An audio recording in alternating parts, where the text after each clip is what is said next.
Thank you. Naimbagabigat tayo aming listeners tayo tata. Morning. Good morning to our friends in media at sa lahat po ng nanonood. Magandang umaga po sa inyo lahat. Thank you, sirs. With that, let's get started. I now acknowledge Melalis Moras from PTB4. Hi, good morning po mga kong. Actually, 3 po yung questions ko. Sorry na, pero maikli lang naman po. Unahin ko lang po, very passionate po yung House members kasi dito sa isyong ito. Sa isang survey ng Okta Research, na lumabas na 69% o 7 sa 10 Pilipino yung pabor sa pagpapatuloy at pagpapalawak ng AKAP program. Ano po nga masasabi nyo dito? At any message sa mga critic na ganito yung lumalabas sa survey pero may mga kumukontra rin to? Hindi, kasi hindi naman nawawala talaga yung mga kumukontra, especially pag may vested interest. But ang important kasi, like yung nababanggit namin parati, yung mga ayuda kasi ng pamahalaan, hindi lang naman ngayong gobyerno yan ngayong administrasyon. It has always been there. It's a way to help directly yung mga kababayan natin na nangangailangan. As long as na dumarating sa tamang tao, sa mabilis na paraan, dapat hayaan natin na matulungan ng pamahalaan yung mga mamamayan natin. Numbers don't lie.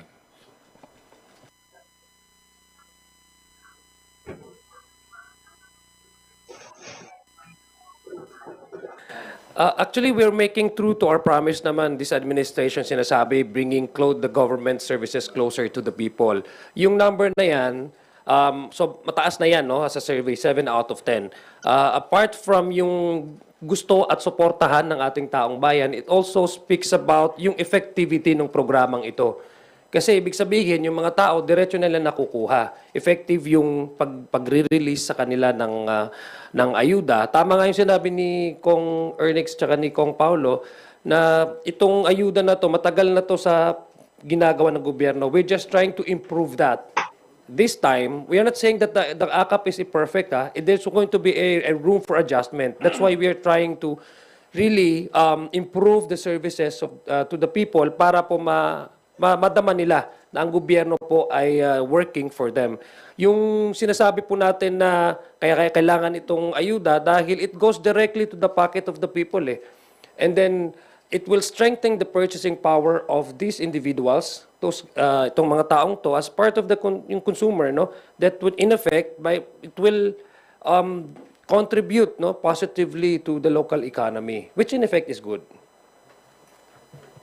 Opo, and speaking of pagtulong lang sa ating mga kababayan, pinalawak kasi ng PhilHealth yung kanilang benefit packages sa ating mga kababayan. Specifically, sinali na rin sa benefit packages yung outpatient emergency care at tinaasan pa yung case rate packages para sa critical illnesses. Ito rin yung sa PhilHealth po kasi matagal na rin nananawagan yung Kamara dito nga sa PhilHealth. Ano pong masasabi nyo rito sa expanded coverage po na ito? During our hearing, nandun naman po, you were all present during our hearing. Ito po yung mga part ng mga privilege speech, part po ng mga tanong during our hearing, yung nandun po ang PhilHealth na kasama natin. At wini-welcome po natin tong development na to kasi nakita po natin yung, sabi nyo nga, yung expansion na yan. Kailangan po talaga ng mga beneficiaries ng PhilHealth saka mga members po niyan.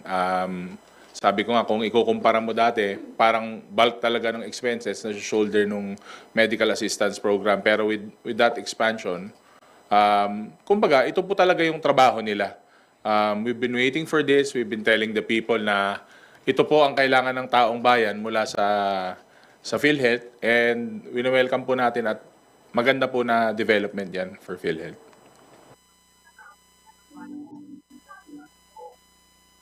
And sorry, yes pa.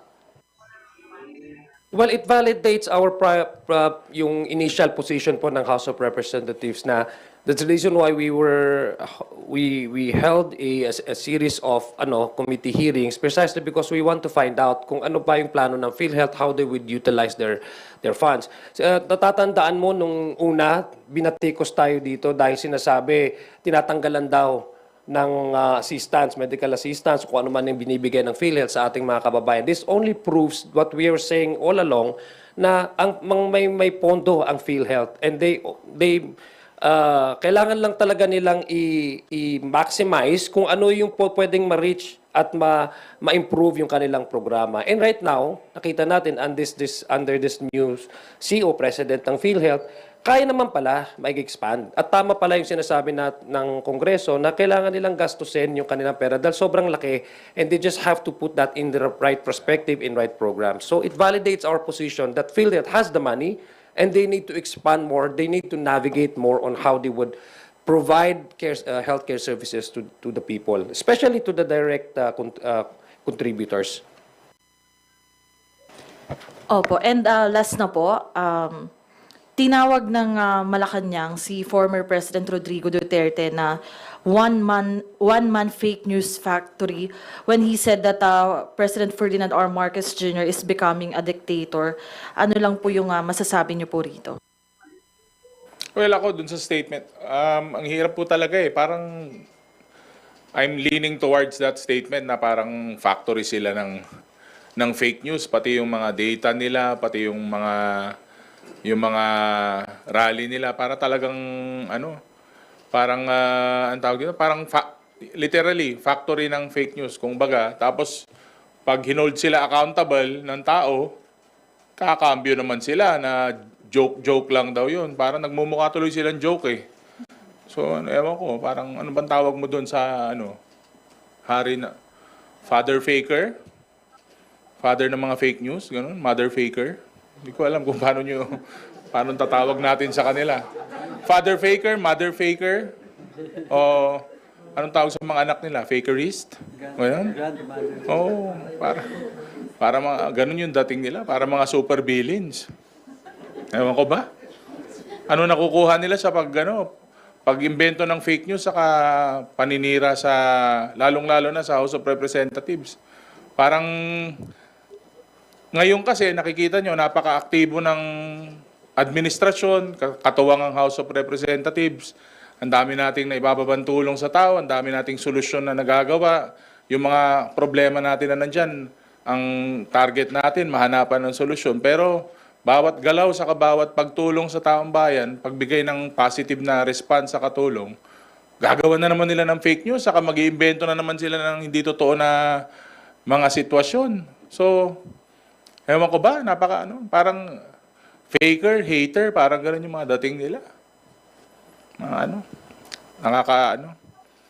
ang tawag doon? Bad vibes. Di ba? Ako, wala akong nakikitang indikasyon or karakteristik ang Pangulong Ferdinand Bongbong Marcos na masasabi kong leaning towards or leading towards dictatorship. Diktador ba yung minumura ka? Ang tatay mo sinasabi kung ano-ano tatanggalin, i-exhume, tapos itatapon sa West Philippine Sea. Itathreaten ang buhay mo, itathreaten ang wife mo, itathreaten ang Speaker of the House, ang nagkapinsan mo. Tapos every time nagkakaroon sila ng rally, ang pinakapunto nila isirain yung isang pagkatao. Hindi lang yung polisiya, pero yung pagkatao ng isang individual tulad ni President Bongbong Marcos. Tapos wala siyang ginagawa directly. He has all the power at his disposal, and yet he has doing nothing. In fact, ang mga response niya is so diplomatic. Characteristic ba yun ng isang diktador? I don't think so. Pangalawa, itong ginagawa ng administrasyong ito, he respects the separation of powers. He does not even want, maraming mga legal opinion na sinasabi, President, you request the Senate to convene for an emergency session. He did not do that because he respects the separation of powers. He allows all the agencies to work according to its mandates. That's not an indication, or that's not even an attribute of a dictator. Di ba? Wala naman ho sa administrasyon niya na may nakaupong citizen na Chief Justice na nakuwaranto o kinasuhan. Wala ho sa administrasyon niya na may sitting senador na kinasuhan at pinakulong. So there's no indication to me, mag-midterm na po ang kanyang administrasyon, wala pong indikasyon na nagsasabing, hindi nga ho siya vindictive eh. In fact, hindi ho siya vindictive. Kung sa ibang leader po yon, mumurahin ka, tapos kung ano-ano ipagsasabihin sa yumao mong tatay. I mean, it's a human nature to really retaliate and get even. Wala ko siyang ginawa. Wala ko siyang sinabi na in a way na insultuhin niya yung nagsasabi or yung nagte-threaten sa kanya. Wala. So, it's far from it. So, I don't see any iota of him becoming a dictator. It's actually the opposite. Just to a quick add-on po na, sa mga recent presidents ng bansa natin, I could easily say na si Pangulong Bongbong Marcos yata yung isa sa pinakamabait na eh. It's very far from being a dictator. With all due respect to the people who are saying na dictator si President Bongbong, nakakalungkot kasi na, tayong mga Pilipino, we are attacking yung kapwa Pilipino natin. For what? Oh, let's stop for a minute and think about it. Bakit ba sinasabi ng ibang tao na diktador si Pangulong Bongbong? Dahil ba may basihan o dahil ba may interes ng paninira sa kapwa? In reality, ang kalaban nating mga Pilipino nasa labas ng bansa natin. We should look outside our borders who are trying to bully us. Yung mga ibang bansa na nagsasamantala sa atin and people and Filipinos who help, who support these other countries bullying us, yun yung dapat nating may masasabi tayo sa kanila. But President Bongbong Marcos has done nothing but help the Filipino people and help the interest of our country.